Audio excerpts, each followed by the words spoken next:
Thought for the day. Having a vision for your life allows you to live out of hope rather than out of fear. Welcome to 7 Minutes for Yourself.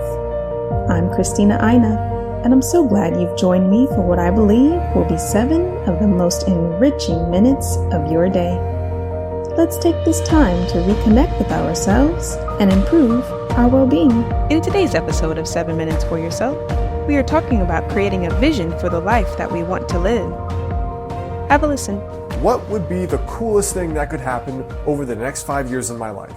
If you just do that, you are already ahead of 99% of humanity who show up with no game plan, no vision for the future, no clue what they would like to create besides, I would like more money, or I'd like that girl or that guy, or I'd like a nicer car. There's almost no consciousness or conscious energy given to thinking about, what do I want to build in the future? Like, what consciously and concretely do I want to improve? So for me, the way that I do that is, first of all, I have a journal where I'm regularly writing down updates for the kind of life that I want to build. It starts with the vision, which makes me think of the fact that the skyscrapers of New York started with a picture in somebody's head. And so did spaceships. And so did curing a difficult disease. And so when I think of it like that, I always make sure I'm consciously creating, even if it is just in my thoughts, even if it's just up there, both in print journals and in a document that I call 5 years from today. So the 3 things that I use for my yearly envisioning are, 1, the yearly envisioning process I've talked about here, which is basically at the start of each year, I write down what is the coolest thing that could happen this year. Like, perfect year. No limitations, no just be realistic. But what would be the coolest thing that could happen? I put it on one piece of paper that's always on my desk every single day, and I review it twice per day. Now from there, that yearly document also has my daily habits, the unique projects I'm working on in each quarter of the year, as well as the things I know that I need to work on to get better, basically, to improve myself. The second thing is the pocket journal I carry around. This for me is always to record things that may change about my thinking, ideas I get when I read or listen to podcasts, as well as little intuitive hunches that come up. So if I'm talking to a friend or I'm reading a book and I'm like, wow, that would be an awesome idea. For example, that's where all my books came from. Wouldn't it be cool too? ...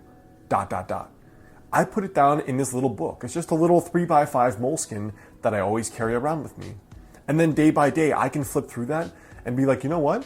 These were those cool things I wanted to basically manifest and create in my own life. Let me just keep a note of them. The second way I do that is by doing a weekly journal page. Now, the weekly journal page is just a strategy page, which I talked about in my recent video on journaling for success. And in that strategy page, it's basically, where are you, Alex? Where do you want to be? And are those habits you're doing every day sufficient enough to actually get you there? So the whole point of this journal page is reflection. You're doing this. Are you still on track? If not, what has to change? And then finally, I have this little journal notebook, a digital notebook in Evernote, and it just says 5 years from today. Now, I don't really stick with that idea of 5 years from today, but the point for me is, where do I want to go? In what direction? It could be as simple as moving. Like, I know I'm moving to California after I'm done with my doctorate in Portland. It could be as simple as the relationship you want to be in. For example, I'm 30. I know that I want to be married by 35, so I can have that there. I know that I want to have a private practice and a traditionally published book and 3-4 vacations per year. I put all of that down where I don't know how I'm going to make it happen yet, but it will happen for sure. I haven't quite fleshed out the process. The point is that you're putting trajectories in your brain and in your subconscious. And when you check that every once in a while, you're kind of like, oh yeah, I knew I wanted to do that, but all right, let's start thinking about how I can actually do it.